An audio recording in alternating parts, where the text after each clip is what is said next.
Before the midterm, we actually learned this.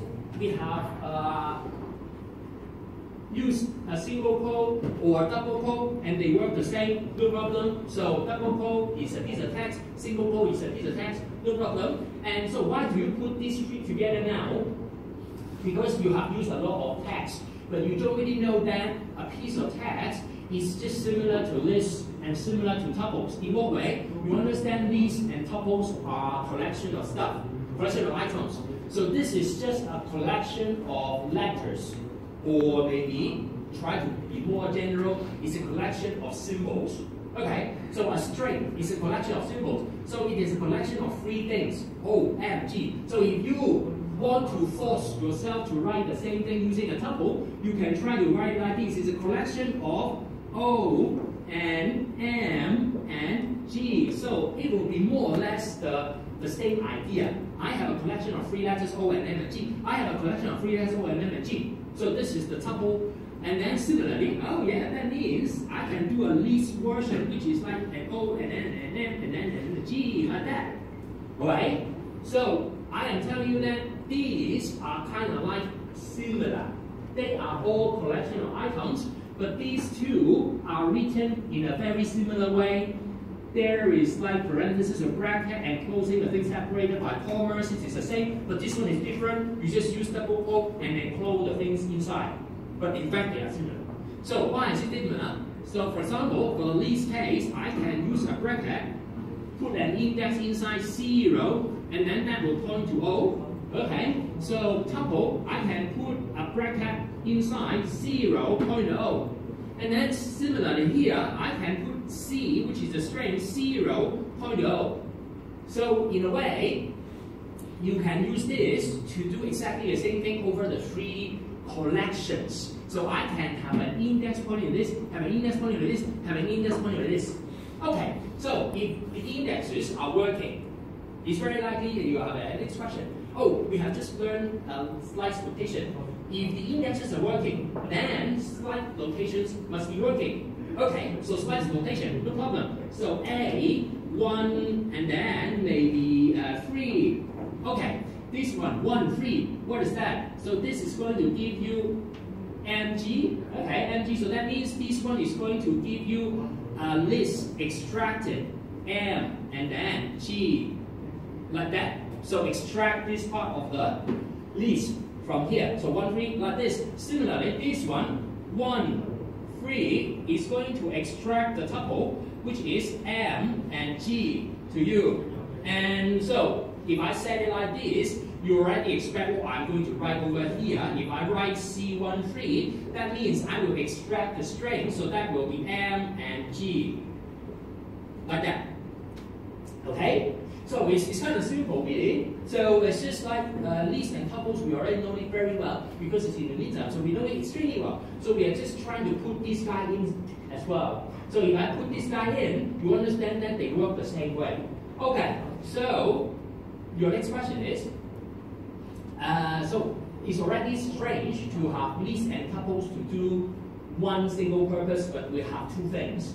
And then you are telling me that you are adding strings, so you have three things to do the same purpose. What's the purpose? The purpose is to group things together. So why do you have three things and group things together like this? Because essentially, they do different work. They do different types of work. So for lists and tuples, there is an understanding that you have to know. Lists, once you created it, you can change, you can delete, you can add, you can do whatever you like. So that's list. Tuples, once you created it, cannot change, cannot add, cannot delete, cannot do anything. Okay, you can only read. So it's read only, more or less it's read only. So this is like do whatever you like. This is like read only. How about this guy? So this guy's string, then where should we put this string in? So should a string be a list or a string be a tuples? So a string is like a relative of tuples, so that this string is very similar to tuples. What is the meaning? Once I created it, cannot change, cannot add, cannot delete. Okay, so what's the meaning? Cannot replace the O into A, let's say. Cannot add another letter inside here. Cannot remove a particular letter from here. Alright, so that means in some sense, these tuple and strings are kind of very similar kind of things. Okay? And so strings is something that you cannot change. So it's not as flexible as list. So list is like the big brother. It can do everything. And then the next question again, wow. So we already know that tuple is kind of not very useful at this point. So you said 99% of the time you use list. So why we have so many examples using strings instead of list? Because this is so powerful. This is a little bit different. So list is written in a way so that OMG are free items. They do not have to be related to each other. So it can be O and then a number and then another thing. Okay, these three are totally unrelated. But this is different. Strings are a collection of symbols which are like super related to each other because they are supposed to be together. So they are always a letter or a symbol putting together one after the other. It's always like that. So it's strings. So you cannot say it using list. List, anything can be put inside. They are separate items. So that's why list and strings are like not entirely the same thing. So, but then in terms of behavior, strings is similar to tuples. Okay, so what's next? Like, if I can use this particular slicing to get this stuff out, then that means there are some additional things that I can say will be able to apply to these tuples and strings. So our notes is trying to do this comparison, which is kind of useful, but it's not exactly too useful. So let's just jump a little bit here.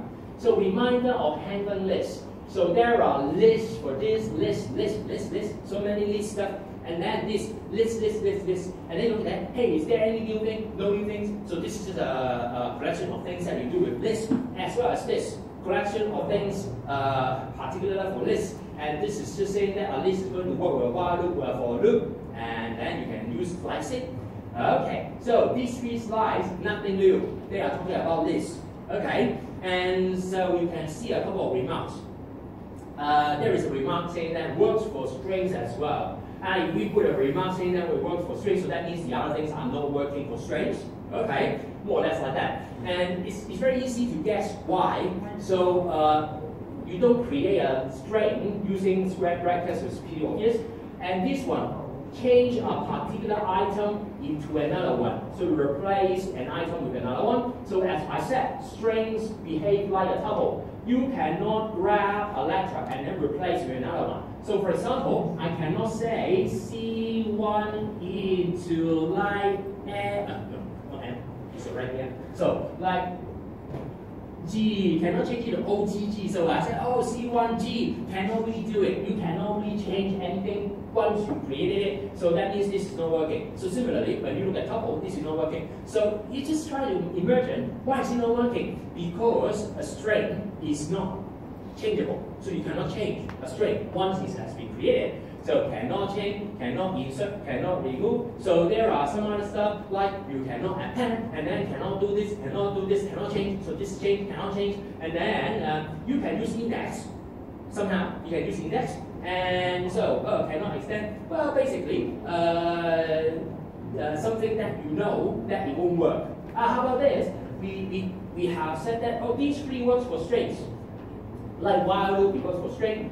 For loop, it works for string, and then slicing works for string. So while loop is a bit strange because while loop is just trying to read indexes probably. So anyway, so basically the bottom line is if you read a string only, then it will always have no problem. So reading is okay. So reading is okay. Changing is not okay. All right. So that's about it. And so well, these three slides you are focusing on lists and strings. Can I put my another guy tuple inside? In fact, tuple also kind of like included. Well, we do not really put it explicitly in here, but anything that is talking about string, it is highly likely that it will apply to tuples. So that means these particular slides will apply to tuples. This slide apply to tuples. This slide apply to tuples. So as you know already, using a for loop to read things inside a list is working. You can read things inside a string is working, and to read things inside a tuple, it is also working. Okay, so it's no problem because for loop is reading, so reading the item. So least, tuple strings, all of them are okay. So that means, it's a good understanding now. So least, tuple strings, and so what's the rest? The rest is, again, revision time. You already know this because the midterm already included this one, length. Oh yeah, length. So everyone knows that it's just the length of the things. This one, negative indexes. Oh, so do I know this? Not exactly, because we talked about a particular example, if you remember, so let's write it down.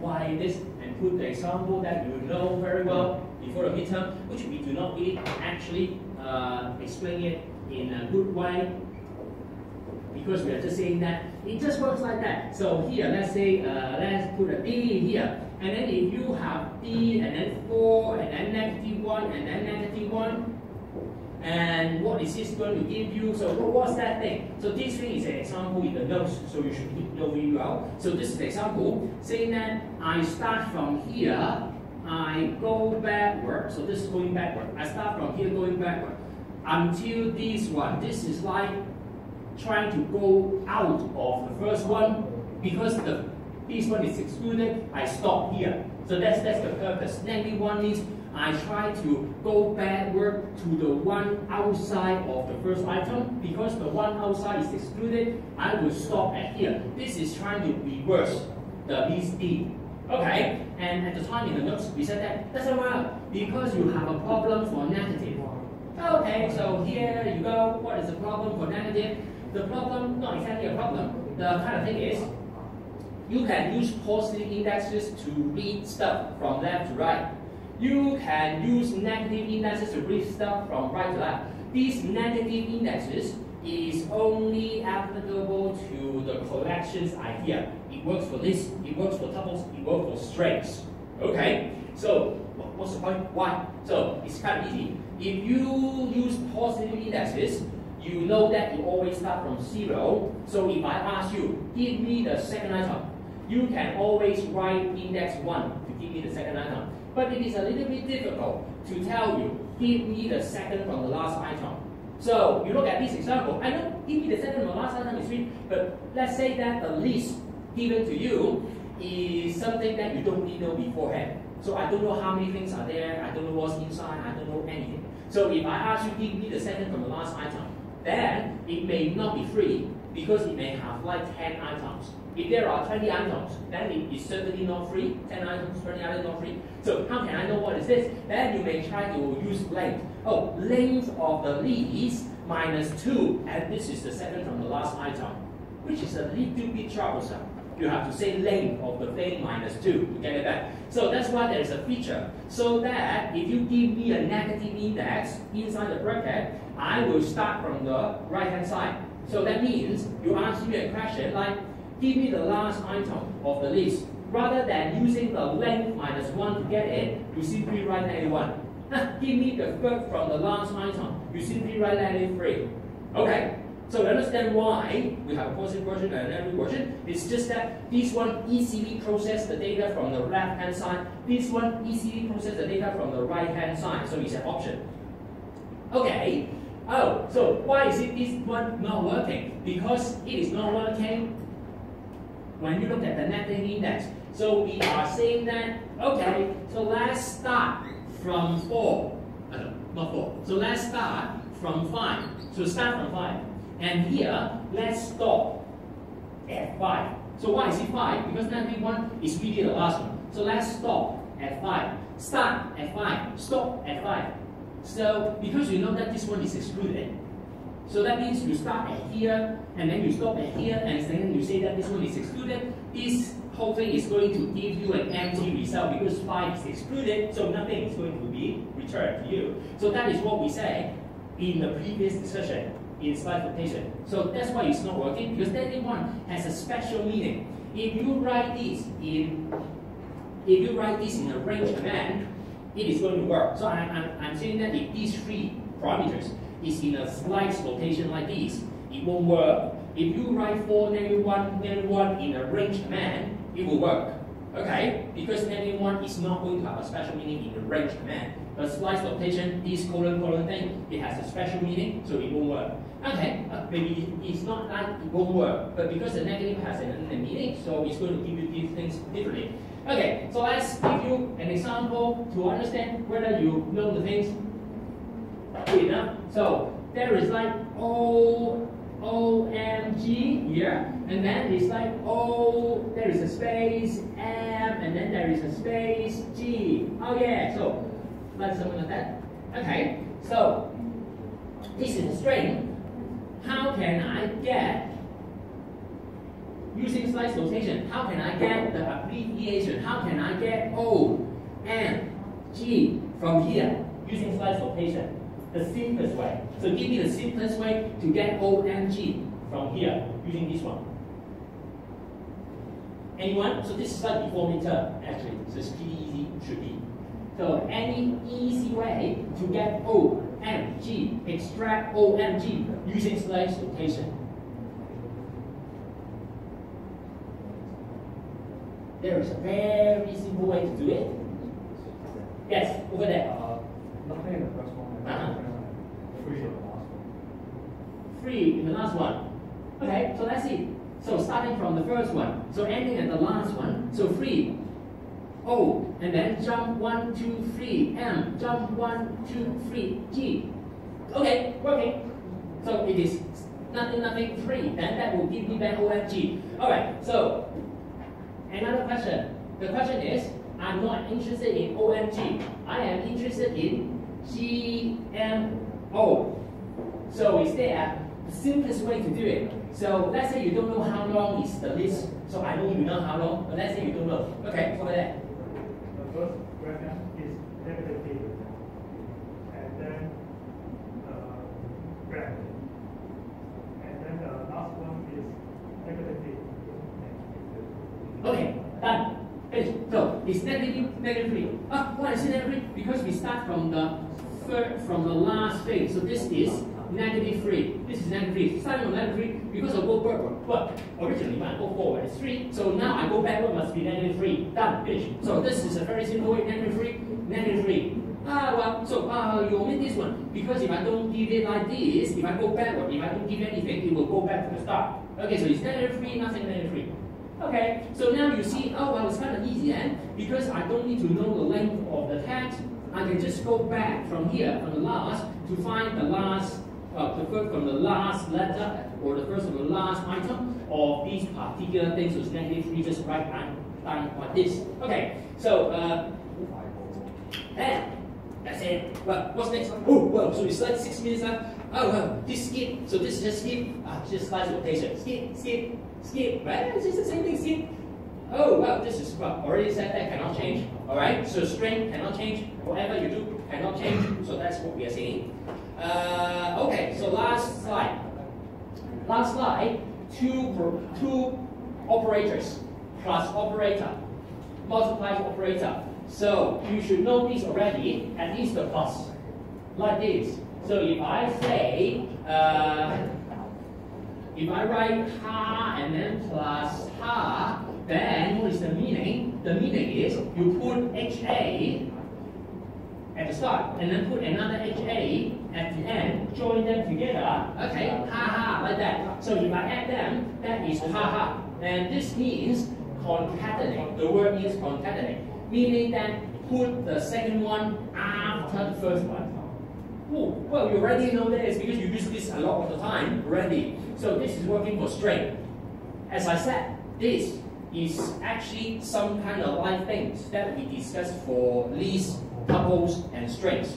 So this one, it works for this. So like, if I have something like 1, 2, and then plus 3, 4, what's the result? The result that you get is 1, 2, 3, 4, like that. Okay, you get back 1, 2, 3, 4 if you use the plus here. And similarly, if you remove these square brackets, remove the square brackets like this, remove the square brackets, remove the square brackets like this, and you change them all into parentheses, that is going to be the same. So a tuple, add another tuple, give you a new tuple, 1, 2, 3, 4. Okay? So that means this class is working for lists, working for tuples, working for strings. How about this multiply? This multiply is also working for everybody. So let's just remove this. So from your simple arithmetic, multiply 3. Well, from primary school you know that 2 times 3 is 2 plus 2 plus 2. Okay, so using that logic, half times 3 is half plus half plus half. So half plus half plus half. So this is the result of doing this. Alright? So it's strange. It seems strange, but if you think about your primary school experience, oh, that's kind of works fine. Okay? So times 3 is just plus these 3 times. So half plus half becomes this. So this is going to work again. It works for lists, it works for tuples, works for the collections that we have learned. Okay, done, finished. Oh, so we have a couple of minutes. Oh, it's done okay. It's a couple of minutes because, in fact, we don't have a lot of things to do for the next lecture. Summary of data type conversion. What is that? This is just part of this handling of data type. So let's just briefly explain what is this handling of data type and then we're done. Here, handling of data types is just mainly these few slides. So let's just focus on these slides. What are you trying to say? You use a variable, okay? You use a variable, and then you store things inside. Oh yeah, so let's use a variable and store things inside. So let's use our age variable again. Age variable equals to 5. So that means you create a box inside your computer with an age, you put a 5 inside. So this variable now is storing the number 5. And then we set that the data type that you are using in the box or in the variable is an integer data type. What exactly that means? That means the things that you store is an integer. So that's the meaning. So if I do something like this, if I put 5 double quoted, put it inside age, so that means the 5 will store inside your variable as a digit 5 as a piece of text. So now age variable is storing something which is not exactly an integer version of 5. It is storing a text version of the digit 5. So this, what is the data type? We call this data type the string data type. Okay? So, who do I pay? What do I pay? What are you talking about? So we are just trying to tell you, whatever that you put inside the computer, whatever that you store in a variable, it is going to take a certain format. We don't want to use the name format to confuse you a bit. So let's say, don't say this is not a format. It is called data type. Okay? So if you have the number 5 just like that, we are using a particular format to store the number 5 inside the variable. If it is a piece of text, we will use another format which is used for storing a piece of text which is called string inside the variable. So that is data type. So that's data type. So we have used numbers data type, integers, which you use a lot. And there are also these floating point number. Oh my God, what's floating point number? So like I am 5.5 years old. So 5.5 years old, when you store it inside 5.5, this one is not an integer. From all your math knowledge, you know that 5.5 is not an integer. So this is called a floating point number. Hey, this is a real number. Why don't you call it a real number? Because real number is like too much, so we change it. It becomes floating point number. Because there are points floating around, floating point number. Okay? So, oh my God, or simply we call it floats. Alright, so it's just some namings, just things. So if you just have a number without anything afterwards, without the point, that is an integer. If you have a number with a point, that is a floating point number. Then probably you ask, what is 5.0? 5.0. So when you store 5.0, it is 5.0. So is it an integer or a floating point number? Well, mathematically, it is an integer. But, well, inside the program, it is not an integer. Because you have a point, so it's a floating point number.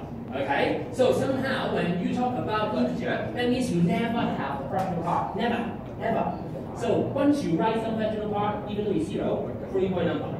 Okay? What else? Oh, you have used list, no problem. You have used tuple, no problem. You have used strings, no problem. So all of these are just kind of the same. Finally, you also use true or false. We said that it is true or false, and in fact it is called booleans. Okay, so that's a data type called booleans. Okay, so why do we have to understand all this? Because there are two things that you can work with this. First, you can use a simple command type to see what is inside. So you can say type the variable to see that it is in fact an integer, int. You can say type the variable and see that it is in fact a floating point number. You can say type this variable, you know that it is in fact a string, str. So it's just simple way of writing it. And so, so use the type variable to understand what's stored inside. Then you can make use of this type command to do some simple stuff, which we can talk about it next time. Another major thing is you know already. Another major thing is if you store this inside your program, like if I have this double quote, when you store it inside your variable, this is a piece of text so that you cannot use it to combine with another number. Doesn't work. So that's why all your work, your labs, you have to do an int before. You have to say int, change it to the number 5 before you use it. So if you store a string inside a variable, it is in fact a string which is not compatible with a number. So that's why we have to change it. So the second part of this is really talking about converting between different variable data types. Okay, so we will try to look at this next time, combined with the first thing, the summary that we have listed in the web page. And so it's just kind of simple stuff really. Okay, so let's do this next time, and then that's it for today. So see you next week then.